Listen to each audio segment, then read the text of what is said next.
ગોધરા ખાતે સ્પેશિયલ ખેલ મહાકુંભ 3.0 નો પ્રારંભ થયો છે। રાજ્ય કક્ષા દ્વારા દિવ્યાંગ ખેલાડીઓ માટે આયોજન કરવામાં આવ્યું છે। સ્પોર્ટ કોમ્પ્લેક્સ ખાતે 5 દિવસીય ખેલ મહાકુંભનો પ્રારંભ થયો છે। શિક્ષણ મંત્રી કુબેર ડિંડોરની અધ્યક્ષતામાં શુભારંભ કરવામાં આવ્યો। રાજ્યસભા સાંસદ ડોક્ટર જશવંતસિંહ પરમાર પણ ઉપસ્થિત રહ્યા। ગોધરા અને મોરવા હડફના ધારાસભ્ય કલેક્ટર હાજર રહ્યા હતા।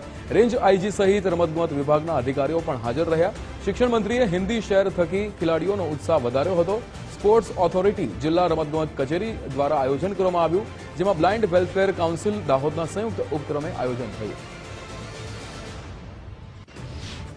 हमसे गुजरात और खेल से गुजरात जिससे गुजरात ના થીમ પર આપણા 2011 માં આપણા સન્માનીય દેશના પ્રધાનમંત્રી મોદી સાહેબે જ્યારે ખેલ મહાકુંભની શરૂઆત કરી હતી અને એના પછી આપણા જે પ્રજ્ઞાચક્ષુ દિવ્યાંગ ખેલાડીઓ માટે પણ છેલ્લા 3 વર્ષથી આપણો આજે સ્પેશિયલ ખેલ મહાકુંભની શરૂઆત થઈ છે। આપણા ગુજરાત રાજ્ય આપણી સ્પોર્ટ સાંસ્કૃતિક પ્રવૃત્તિઓ અને આપણી જે રમતગમત વિભાગ સાંસ્કૃતિક પ્રવૃત્તિનો વિભાગ છે, સાથે આપણો સ્પોર્ટ ઓથોરિટી છે અને આપણું સાથે બ્લાઇન્ડ વેલફેર અને બધા જ અંજન મંડળના તમામ સાથી મિત્રોના સંયુક્ત ઉપક્રમે બધાના સમન્વયથી આ કાર્યક્રમ ચાલુ થયો। આજે આ 3જું વર્ષ છે। કુલ 8,000 જેટલા વિદ્યાર્થીઓ જિલ્લા કક્ષાએ જે ભાગ લઈને એમાંથી જે સ્પોર્ટમાં જે નંબર લાવ્યા છે એવા 424 વિદ્યાર્થીઓ આજે અહીંયા પંચમહાલની ધરતી પર આજે પધાર્યા છે।